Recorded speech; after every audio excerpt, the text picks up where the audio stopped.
مسلسل ہم آپ کو لائیو دکھا رہے ہیں رانا عارف صاحب ٹاؤن چیئرمین کی ہدایت پر، حاجی نواز بروئی صاحب کی ہدایت پہ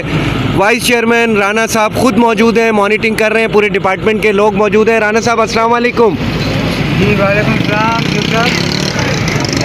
جیسا کہ آپ کو پتہ ہے کہ محکمہ موسمیات کی جانب سے ایک ہائی الرٹ جاری کیا ہے کہ کل صبح 1 تاریخ سے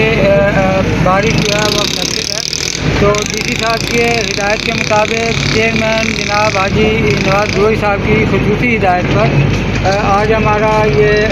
نالوں کی صفائی کا کام شروع ہے۔ یہاں پر جو چوکنگ پوائنٹ ہے جہاں سے ہمارا پانی L1 سے یوسف گوٹ اور شاداب کو ہٹ کرتا ہے، وہاں پہ ہم نے آج مشینری لگائی ہے۔ ہمارے تمام ڈپارٹمنٹ سینیٹیشن B&R M&D یہاں پر موجود ہیں، اور میں اپنے ڈپارٹمنٹ کا اور اپنے کنٹریکٹر کا تہہ دل سے شکریہ ادا کرتا ہوں، اور خصوصی طور پر چیئرمین صاحب کا جو اس وقت عمرے کی ادائیگی کے لیے ملک سے باہر ہیں، اور انہوں نے وہاں پر بیٹھ کر اپنے عوام اور منگو پیر ٹاؤن کی عوام کے لیے خصوصی طور پر ہدایات جاری کی ہیں، اور وہاں پر خصوصی دعا بھی کیا ہے کہ اس طوفانی بارش سے ہمیں محفوظ رکھیں، اور ہمیں خصوصی ہدایت ہے کہ اس موقع پر اپنی تمام جو بھی ہمارے پاس سہولیات ہیں ان کو برقرار رہا جائے۔ جی صورتحال تو کافی بہتر نظر آ رہی ہے، کیونکہ ہمارے چیئرمین صاحب کا ایک بہت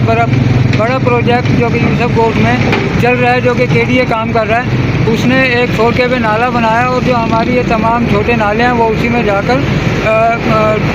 ملتے ہیں۔ تو ہمارے جتنے بھی چوکنگ پوائنٹس ہیں ان پہ ہمارے B&R اور سینیٹیشن ڈپارٹمنٹ نے جو بریفنگ کی ہے، جہاں پر ہمیں نظر آ رہا ہے کہ یہاں سے پانی ہٹ کرتا ہے، ہم وہاں پہ اس کی صفائی کا کام شروع ہے جو آپ کے سامنے۔ اچھا صاحب ابھی یہاں پر بھی وزٹ پر آئے تھے، ابھی انہوں نے ایک یہاں سے مطمئن ہو کر گئے ہیں، انہوں نے دیکھا ہے کہ TMC منگو پیر کی جانب سے اقدامات اچھے کیے جا رہے ہیں، اور صفائی کا کام جو ہے وہ شروع ہے، اور مختلف مقامات پر مینول لیبر کے ساتھ اور مشینری کے ساتھ یہ اسی طریقے سے اندرون علاقہ اور مین روڈ پر جو نالے ہیں ان کی صفائی کا اور لنچنگ کا کام جاری ہے۔ Thank you boss.